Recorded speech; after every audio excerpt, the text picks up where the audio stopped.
Well, with so much of the G20 focus on the economy, some people are worried other issues might just fall off the table. So right around the world, thousands of people staged a collective protest using the technology of today to send an urgent message about tomorrow. Duncan McHugh explains. So when you hear me say this, he's organizing a protest. It's about to start, and Sean Devlin is a lonely figure. Wherever you think is appropriate. But the environmentalist is confident. Revolution is but an email away. A lot of people agreed to come to this online, and I've never met any of these people before. There's also people agreeing to come on Facebook who I've never met before. Around the world they gathered, environmental protests branded as a series of flash mobs.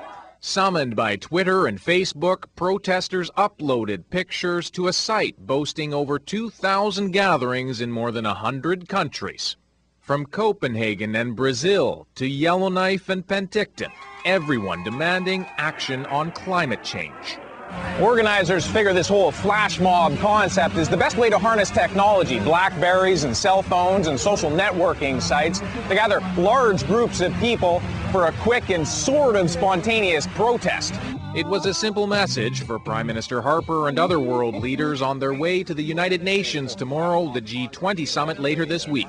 Less talk about climate change, more action. I think it's disgusting that Canada is not acting at all and is the least active member in climate change. This is not just some fringe group that's making some ruckus. This is ordinary Canadians that are very, very concerned about their future. The protesters called on G20 leaders to set binding targets to reduce greenhouse gases by 2020.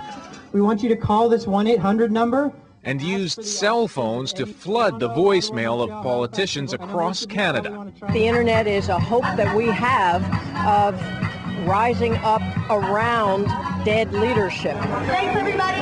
Then as quickly as they rose up, they dispersed. A network promising more global protests if leaders don't get serious about the environment. Duncan McHugh, CBC News, Vancouver.